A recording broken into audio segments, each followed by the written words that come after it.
आज की इस वीडियो में हम जानेंगे कि घर पे आप आसानी से फूलों के बीजों को कैसे उगा सकते हैं, उगाने के बाद उन्हें कैसे ट्रांसप्लांट करना है और उनमें कैसे ज़्यादा से ज़्यादा फूल लाने हैं। तो ये सारी इन्फॉर्मेशन मैं आपके साथ आज शेयर करूंगा।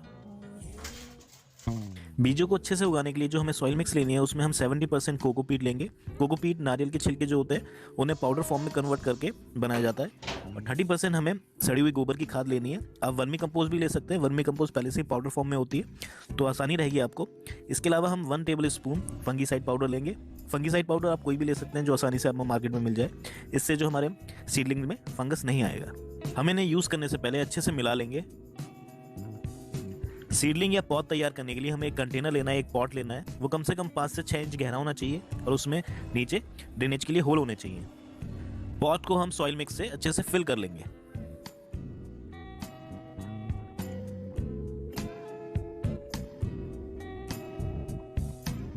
इसके बाद हम कोई भी छोटा पॉट लेंगे, अपने जो सॉइल का सरफेस है उसे स्मूथ कर लेंगे, बिल्कुल फ्लैट कर लेंगे।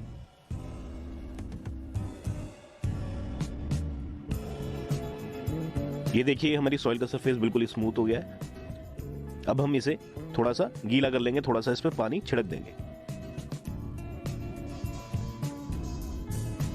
अच्छे से पानी हम छिड़क देंगे जिससे कि हमारी जो सॉइल मिक्स है वो अच्छे से गीली हो जाए। ये हमारा पॉट काफी बड़ा है तो इसमें हम 2 हिस्से कर लेंगे जिससे कि हम 2 तरीके के इसमें सीड लगा सकें। सीड के पैकेट आप सीजन के हिसाब से ले सकते हैं। ये सारे विंटर के सीड्स हैं तो आज इनमें से हम 2 टाइप के सीड आपको उगा के दिखाएंगे। सबसे पहले हम एंथीरियम या इसे डॉग फ्लावर भी कहा जाता है तो इसके सीड्स निकाल लेंगे। काफ़ी छोटे छोटे सीड्स होते हैं इसके, काले कलर के। ये देखिए कितने छोटे छोटे से सीड्स हैं। तो इन सीडों को हम सॉइल की सरफेस पे अच्छे से बिछा देंगे, हाथों से इन्हें फैला देंगे सीड। दूसरे सीड्स हम सिनेरारिया के लगाएंगे। देखिए काफ़ी छोटे छोटे सीड्स हैं इसके भी।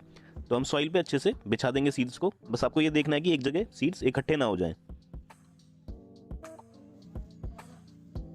हमने अपने सीड्स अच्छे से बिछा दिए। अब जो हमने सॉइल मिक्स हमने बनाई थी उससे हम सीडों को हल्के हल्के से ढक देंगे। ज़्यादा हमें नीचे इन्हें दबाना नहीं है, सिर्फ हमारे सीड ढक जाएं इतने ही उन पे सॉइल हमें डालनी है।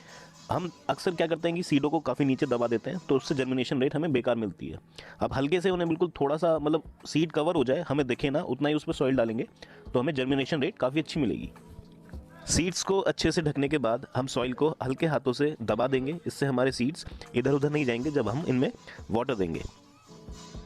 अब हम सॉइल में पानी दे देंगे। पानी आपको किसी भी शावर या स्प्रे से देना है। अगर आपके पास कोई भी बोतल है तो आप उसके कैप में छेद करके पिन से उससे भी आप पानी दे सकते हैं। ऐसे पानी देने से जो हमारे सीड है वो अपनी जगह से हिलेंगे नहीं।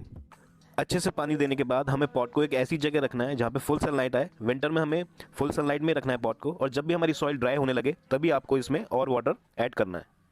बाद में कोई भी कन्फ्यूजन ना हो कि कौन से सीड हमने कहाँ उगाए थे, इसलिए हम इन्हें टैग कर देंगे। 7 दिनों के बाद ये देखिए हमारे सिनेरारिया के प्लांट्स जर्मिनेट हो गए हैं कुछ, लेकिन जो हमारे एंथीरियम के प्लांट हैं वो अभी जर्मिनेट नहीं हुए हैं, सीड जर्मिनेट नहीं हुए हैं। ये देखिए कितने छोटे छोटे से आपको प्लांट्स दिख रहे होंगे। ये सिनेरारिया है तो अभी कुछ ही दिनों में हमारे एंथीरियम के भी जर्मिनेट हो जाएंगे। 9 दिनों के बाद ये देखिए हमारे एंथीरियम के जो सीड्स थे वो भी जर्मिनेट हो गए हैं। ये देखिए काफ़ी अच्छा जर्मिनेशन रेट मिल रहा है। अभी कुछ दिनों में सारे सीड्स जर्मिनेट हो जाएंगे। 16 दिनों के बाद ये देखिए हमारे सीड जर्मिनेट हो गए हैं। अगर आपकी सॉइल ड्राई हो जाए तो आपको इसमें वाटर और ऐड कर देना है। वाटर आपको शावर से देना है। ये देखिए मैंने बोतल की कैप में पिन से होल कर लिए थे तो मैं उससे वाटर दे रहा हूँ। इससे देने से क्या होगा कि हमारे जो प्लांट्स हैं, सीडलिंग है छोटी छोटी, वो डिस्टर्ब नहीं होंगी। आपको फोर्सफुली वाटर नहीं देना है, ज़्यादा फोर्स से वाटर नहीं देना है। तो वो फोर्स से देने से क्या होगा कि जो आपकी सीडलिंग है वो सॉइल से उखड़ सकती है, ख़राब हो सकती है। 22 दिनों के बाद ये देखिए जो हमारे सीडलिंग है वो काफ़ी अच्छी साइज़ की हो गई है, बढ़ने लगी है। तो ये सीडलिंग है जो धीरे धीरे ही बढ़ती है तो आपको थोड़ा पेशेंस रखना पड़ेगा। ये देखिए मेरी पॉपी की सीडलिंग है, ये पेटूनिया की है, ये कैलेंडुला की है। जब इतने साइज़ की हो जाए तो ये ट्रांसप्लांट करने के लिए रेडी है। जब हमारी सीडलिंग 30 से 35 दिन की हो जाए या उसमें 3 से 5 बड़े पत्ते आ जाएं, जब आप उसे ट्रांसप्लांट कर सकते हैं। ये देखिए हमारी ये कैलेंडुला की सीडलिंग है, ये करीब करीब 32 दिन की है तो इस टाइम आप इसे ट्रांसप्लांट कर सकते हैं। ये हमारी 35 दिन पुरानी डियंथस की सीडलिंग है तो ये भी अब ट्रांसप्लांट के लिए बिल्कुल रेडी हो चुकी है। जब भी आपकी सीडलिंग 3 से 4 इंच की हो जाए तो आप उसे ट्रांसप्लांट कर सकते हैं। किसी भी गार्डनिंग टूल से आराम से पहले सीडलिंग को निकाल लीजिए। रूट बॉल में मिट्टी रहनी चाहिए। ये देखिए बिल्कुल रूट बॉल हमारी बिल्कुल आराम से निकल गई है। मिट्टी को साथ रखना है। अगर ऐसे आप ट्रांसप्लांट करेंगे तो शॉक नहीं लगेगा। एक पौधे के हिसाब से 6 से 8 इंच डायमीटर के पॉट आप ले सकते हैं। उसमें आप ये देख लें कि ड्रेनेज होल होने चाहिए। ड्रेनेज होल को आप किसी भी पत्थर से कवर कर दें।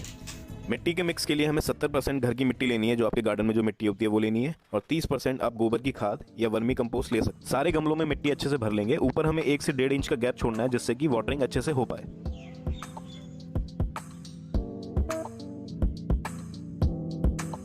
एक साथ आप ज़्यादा पौधे भी लगा सकते हैं। जैसे ये 20 इंच डायमीटर का पॉट है, तो इसमें हम 5 से 6 पौधे लगा सकते हैं। नीचे ड्रेनेज होल बना लें और उन्हें कंकड़ से ढक दें। अच्छे से मिट्टी भर के आप ऊपर 1 से 2 इंच का गैप छोड़ दें, जिससे कि पानी अच्छे से हम दे सकें, पानी उसमें रुक सके।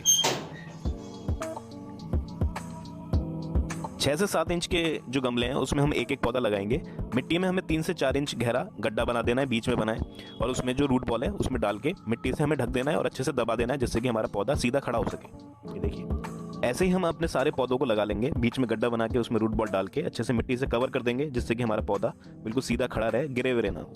ये देखिए, आराम से उसे मिट्टी को दबा दीजिए कोने कोने, तो पौधा आपका सीधा खड़ा रहेगा। ये देखिए,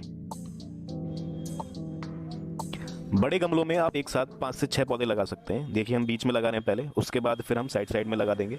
तो हमें छेद बनाना है मिट्टी में और उसमें रूट बॉल को डाल देना है और ऊपर से मिट्टी को डाल के अच्छे से दबा देना है, जिससे कि हमारे पौधे सीधे खड़े रहें। ये देखिए, 2 पौधों के बीच में कम से कम 4 से 5 इंच का गैप रखना है हमें, जिससे कि वो अच्छे से बढ़ सकें।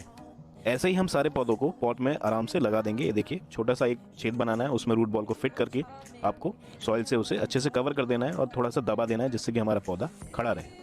20 इंच के गमले में हमने करीब 6 पौधे लगा दिए, तो काफ़ी होंगे इतने साइज़ के लिए। इसमें अच्छे से हमारे पौधे बढ़ सकेंगे। पौधे को ट्रांसप्लांट करने के तुरंत बाद हमें पानी दे देना है। पानी देते हुए हमें एक चीज़ का ध्यान देना है कि पानी हमें पौधे पे नहीं डालना है, सिर्फ मिट्टी में ही पानी दें। अगर आप पौधे पे पानी देते हैं तो पौधा हमारा झुक जाएगा और वो मिट्टी से चिपक के उसके लीव्स गल सकते हैं और उसकी जो ग्रोथ होगी वो भी खराब हो सकती है।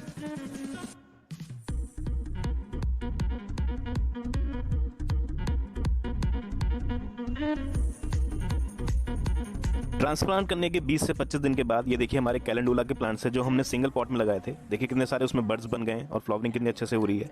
ये देखिए, कितनी अच्छी फ्लावरिंग होना स्टार्ट हो गई है, कितने अच्छे फ्लावर खिल रहे हैं इसमें कैलेंडुला के। ये देखिए, और जो हमने डियांथस के बड़े पॉट में लगाए थे एक साथ करीब 6 पौधे, तो उसमें देखिए कितनी अच्छी फ्लावरिंग उसमें स्टार्ट हो गई है। अलग अलग कलर के उसमें फ्लावर खिल रहे हैं। आपके प्लांट में हमेशा फ्लावर बने रहें, इसके लिए आपको एक चीज़ का ध्यान रखना है कि जब भी फ्लावर आपके खिल के मुरझा जाएं तो उन्हें आपको प्लांट से हटा देना है। इससे आपके प्लांट नए बर्ड्स बनाएंगे, वो अपनी एनर्जी सीड बनाने में वेस्ट नहीं करेंगे।